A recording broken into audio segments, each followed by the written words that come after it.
শুভেচ্ছা এবং অভিনন্দন জানিয়ে আজকের এপিসোডে যে বিষয়টি নিয়ে আমি তোমাদের সাথে আলোচনা করব সেটি হলো তোমাদের বাংলা পাঠ্য বিষয়ের অন্তর্গত কাজী নজরুল ইসলাম রচিত দ্বীপান্তরের বন্দিনী এই কবিতাটি নিয়ে। অতএব চলো শুরুতেই আগে কাজী নজরুল ইসলামের জীবনী সম্পর্কে দু চার কথা জেনে নেওয়া যাক। দেখো, কাজী নজরুল ইসলাম বর্ধমান জেলার চুরুলিয়া গ্রামে জন্মগ্রহণ করেন 1899 খ্রিস্টাব্দের 25শে মে।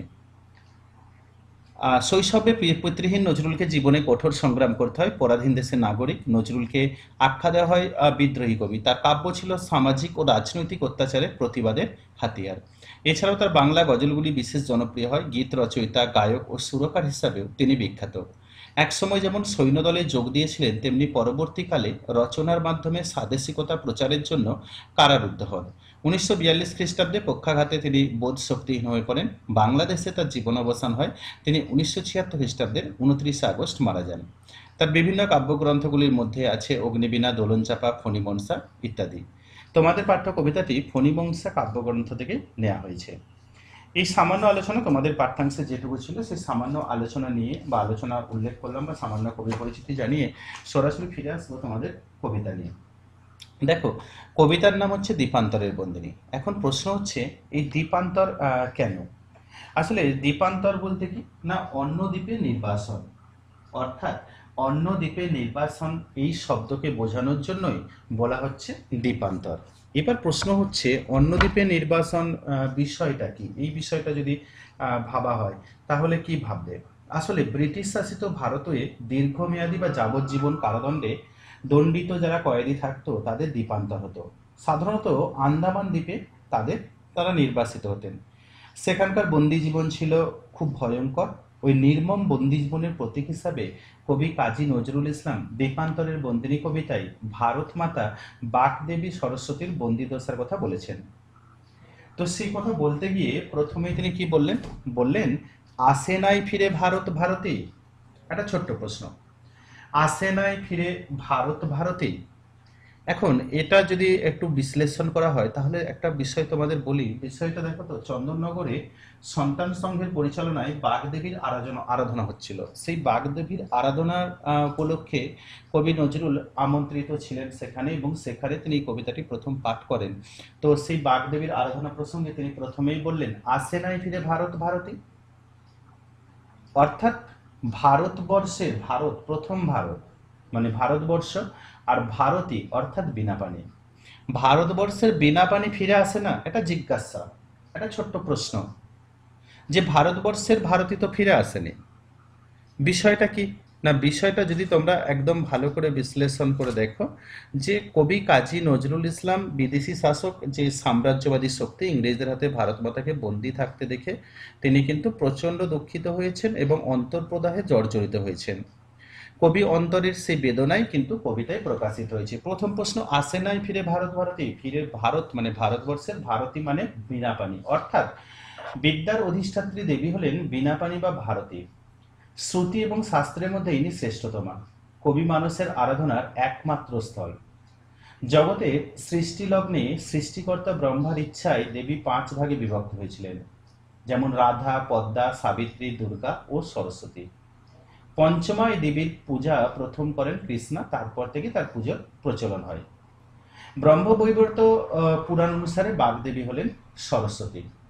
তো আসে নাই ফিরে ভারত ভারতী, ভারতবর্ষের সেই বাগদেবী অর্থাৎ ভারতবর্ষের বাক স্বাধীনতা তখনও খর্ব করা হয়েছে। ভারত মাতার ভারতের যে বাক স্বাধীনতা খর্ব করা হয়েছে, ভারত মাতা বন্দী, সেই দিক থেকেই, সেই প্রাসঙ্গিক দিক থেকেই কবি প্রশ্ন করলেন, আসে নাই ফিরে ভারত ভারতী। তারপরের প্রশ্ন, পরেই বক্তব্য, মার কতদিন দ্বীপান্তর, ভারত মাতার কতদিন দ্বীপান্তর।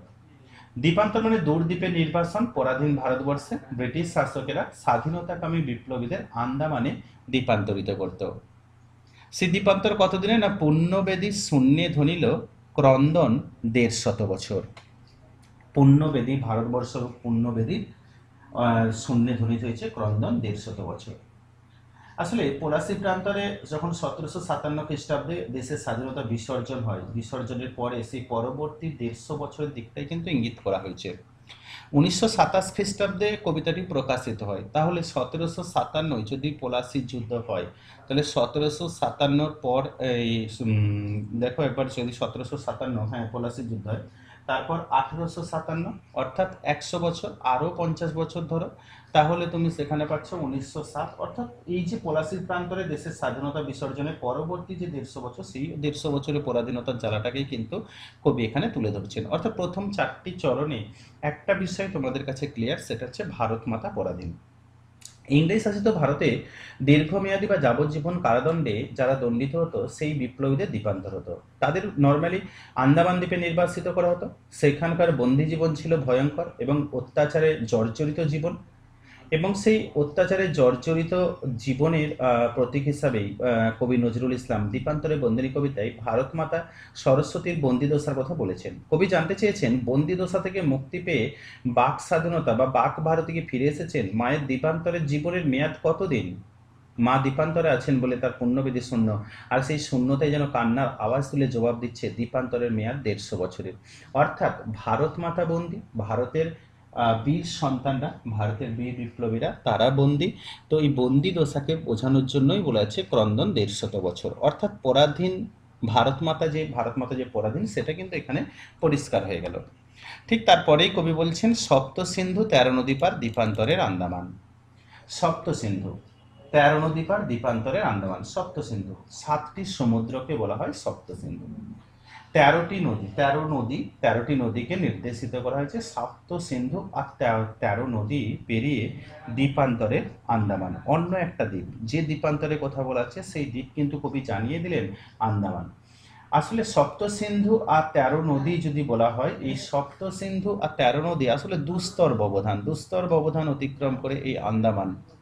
এই আন্দামান কি না, 135 ডিগ্রি থেকে 6 ডিগ্রি উত্তর অক্ষাংশে এবং 92 ডিগ্রি থেকে 94 ডিগ্রি পূর্ব দ্রাঘিমার মধ্যে বঙ্গোপসাগরের বুকে অবস্থিত দ্বীপপুঞ্জ হল আন্দামান। আন্দামানে কয়েকশো দ্বীপের মধ্যে মাত্র 24টি দ্বীপে জনবসতি গড়ে উঠেছে। 1947 সালে আন্দামান এবং নিকোবর দ্বীপপুঞ্জ ব্রিটিশদের হাত থেকে স্বাধীনতা অর্জন করে এবং 1956 সালের 1 নভেম্বর তা কেন্দ্রের শাসনাধীন হয়। পোর্ট ব্লেয়ার এখানকার রাজধানী।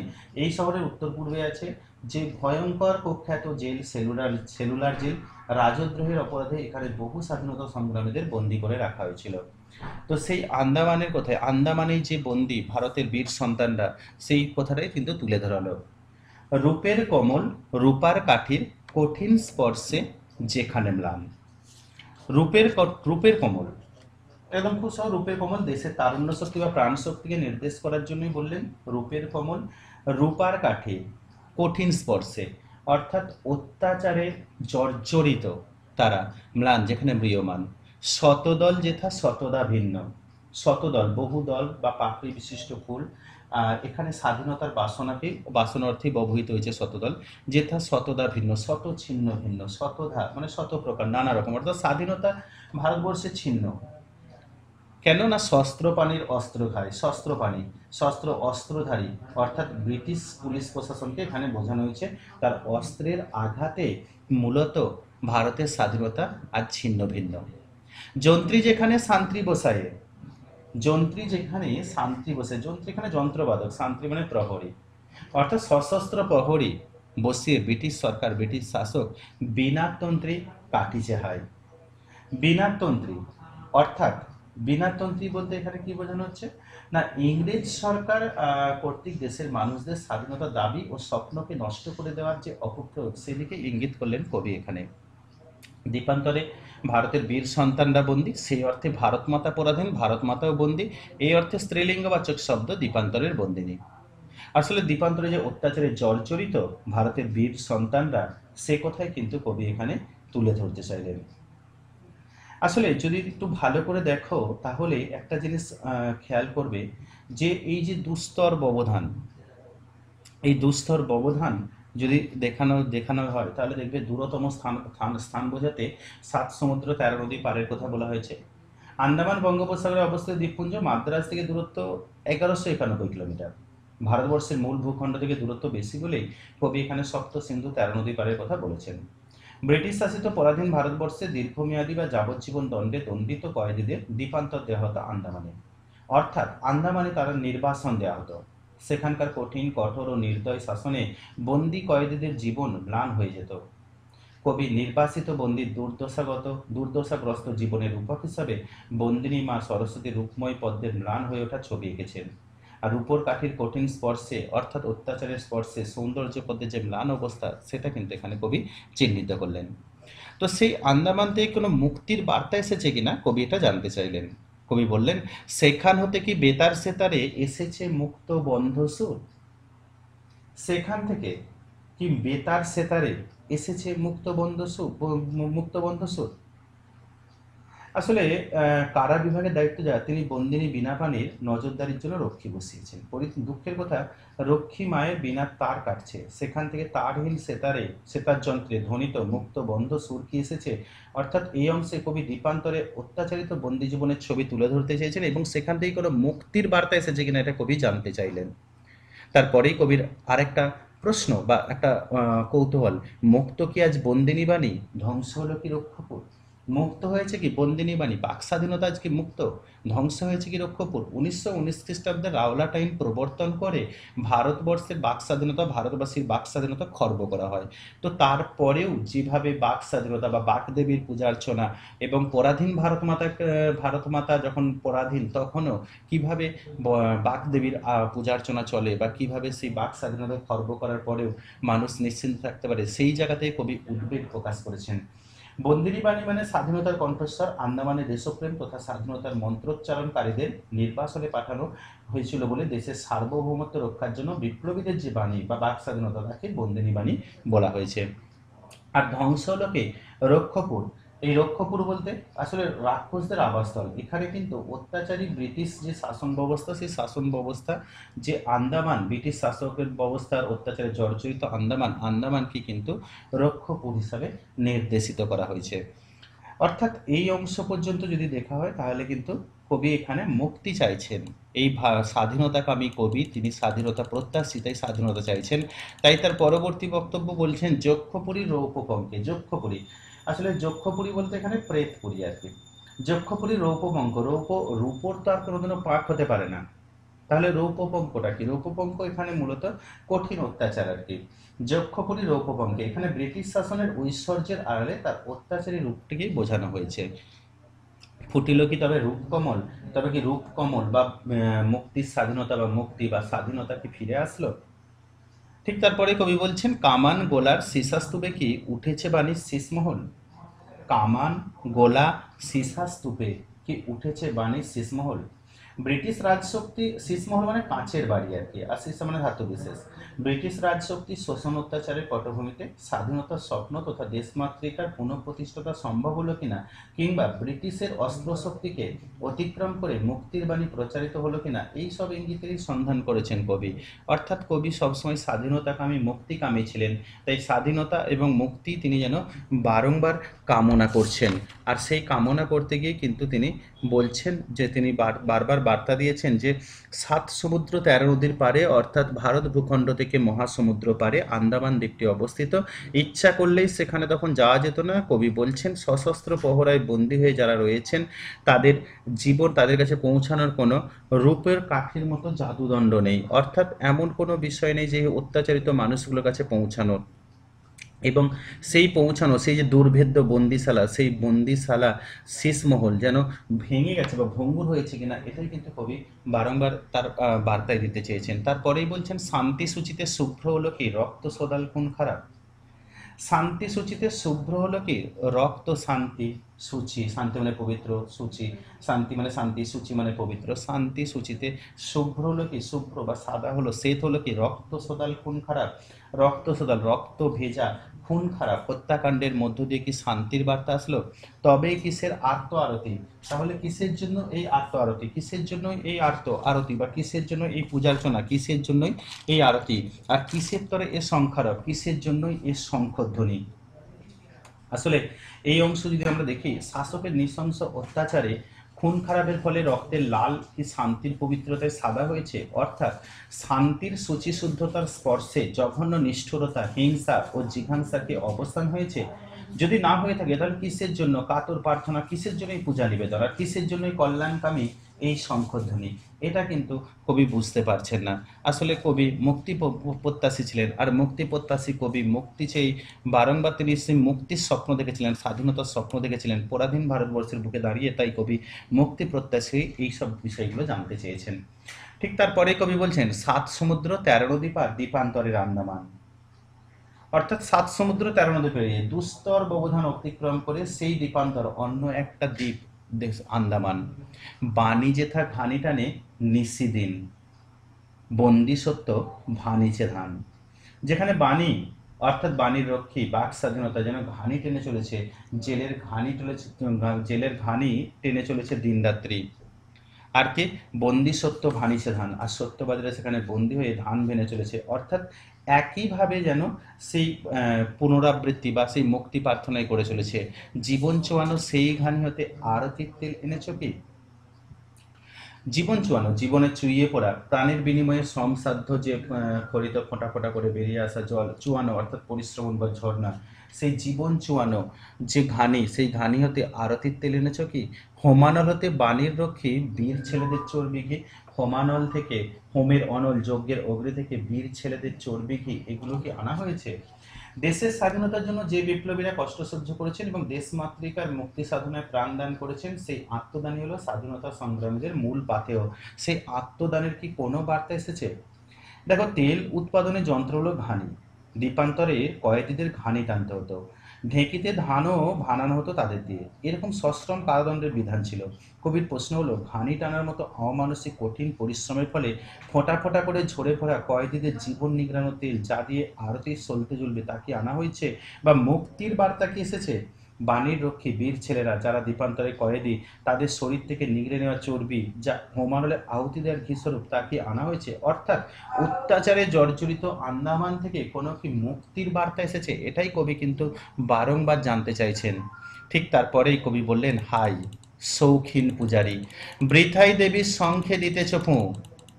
হাই শৌখিন পূজারী, শৌখিন পূজারী মানে শখ আছে এমন পূজারী, তাকেই বলা হচ্ছে শৌখিন পূজারী। বৃথাই দেবীর শঙ্খে দিতেছ ফু, বাস্তবের সঙ্গে তার কোনো যোগসূত্র নেই, প্রকৃত পূজারী নন তিনি, শখবশত পূজারী।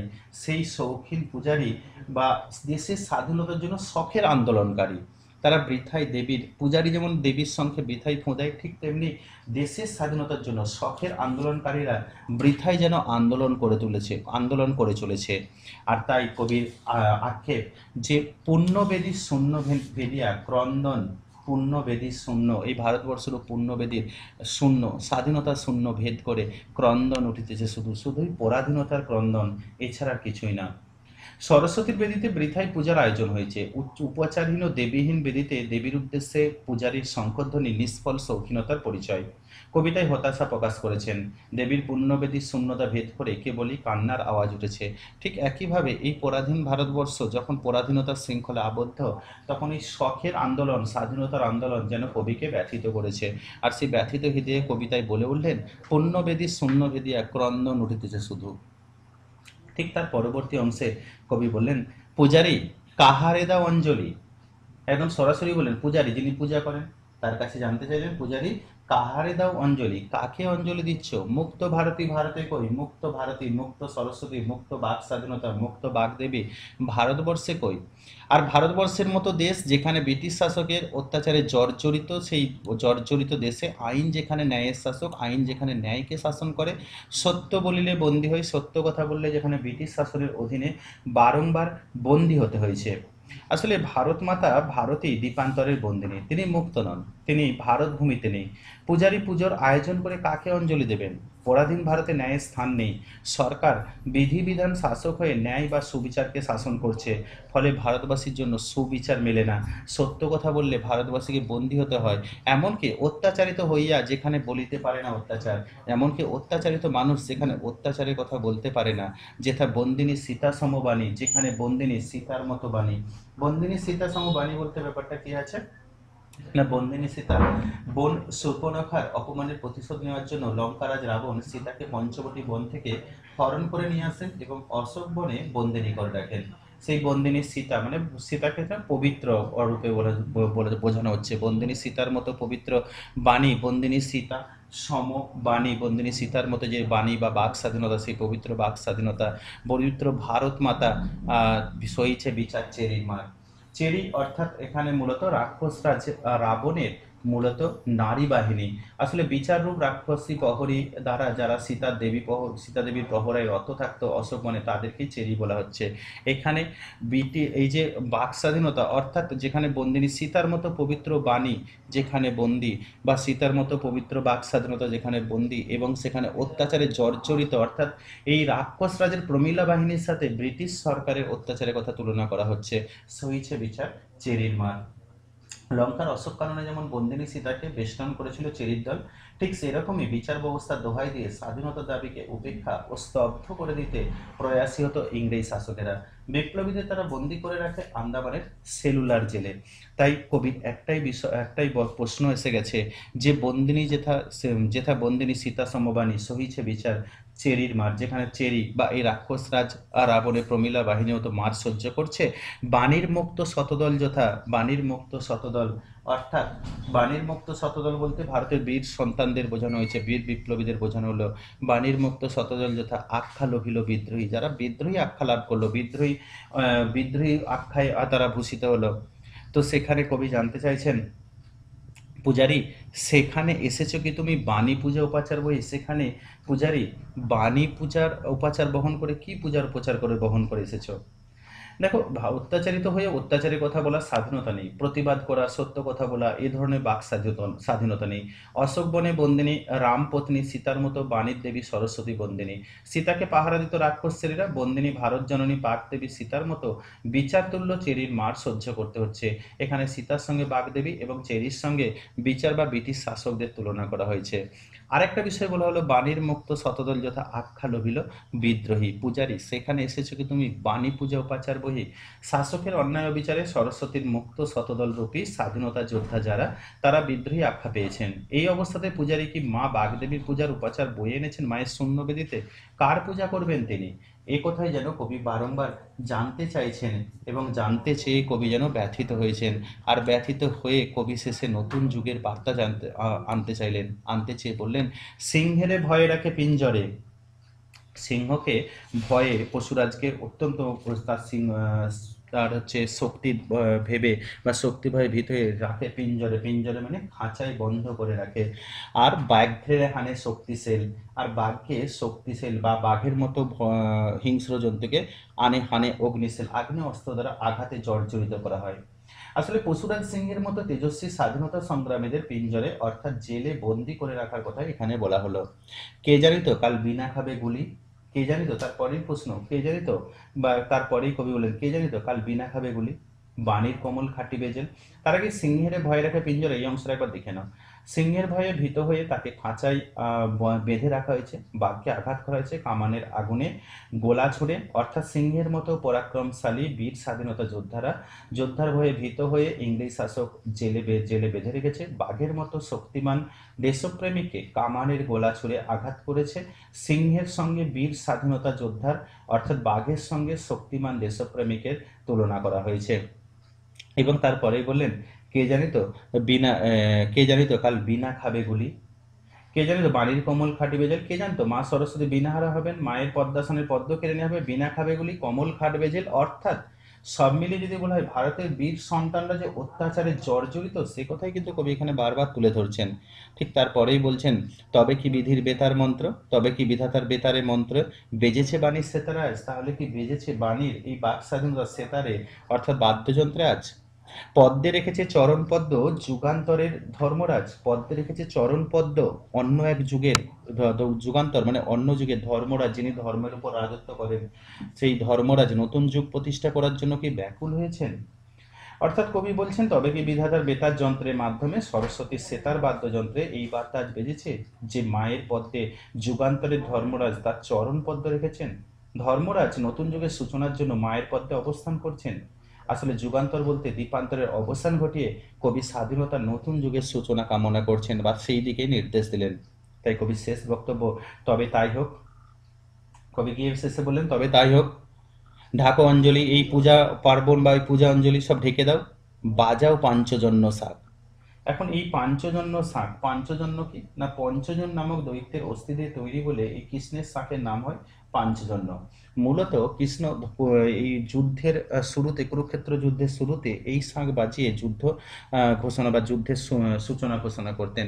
তো সেই পাঞ্চজন্য শাক যেন এখানে বাজাতে বললেন, অর্থাৎ যুদ্ধের ডাক দিলেন কবি, মুক্তির ডাক দিলেন, মুক্তির মন্ত্র, মুক্তির বার্তা দিলেন। কারণ দ্বীপান্তরের ঘানিতে লেগেছে অন্য এক দ্বীপ, মানে আন্দামানের ঘানিতে, মানে ওই জেলখানায় লেগেছে যুগান্তরের ঘূর্ণিপাক, নবযুগের বার্তা, স্বাধীনতার বার্তা, স্বাধীনতার কামনা যেন সেখানে এসেছে। আসলে কবি এই যে অংশ, এই অংশে বলছেন যুগান্তরের ধর্মরাজ্যের উপস্থিতিতে কবি নজরুল স্বাগত জানিয়েছেন, তার সানন্দ স্বীকৃতি। তবে তাই হোক, পাঞ্চজন্য শঙ্খধ্বনি করে দেবীর অঞ্জলি দেওয়া হোক। দ্বীপান্তরের যে ঘানি কয়েদিদের টানতে হতো তাতে লেগেছে যুগান্তরের ঘূর্ণিপাক, অর্থাৎ কয়েদিরা বন্দিদশা ও নিষ্ঠুর শ্রম থেকে এবার রেহাই পাচ্ছেন, এবার মুক্তি পেতে চলেছেন। আর সেই মুক্তি পেতে চলে যেন কবির আশা মঙ্গল শঙ্খ বাজুক, প্রাণে জাগুক প্রেরণা। কবি যেন ধর্ম প্রতিষ্ঠার বিজয় শব্দ শুনতে পাচ্ছেন, নতুন যুগের সূচনার ইঙ্গিত পাচ্ছেন, সেই আশার বাণী শুনিয়েছেন এই কবিতায়। কবিতার শুরুতে যদি দেখো, কবিতার শুরুতে দেখবে পরাধীন ভারত মাতার চিত্র, বা পরাধীন ভাগ স্বাধীনতা, পরাধীন ভারত মাতা, দ্বীপান্তরে বন্দিনী ভারতের বীর সন্তানরা, সেই অর্থে ভারত মাতাও কিন্তু বন্দী, এই জন্য স্ত্রীলিঙ্গবাচক শব্দ বন্দিনী। আবার একবার দেখো, দ্বীপান্তর মানে অন্য একটা দ্বীপ, এখানে দ্বীপান্তর বলতে আন্দামানের কথা বলা হয়েছে।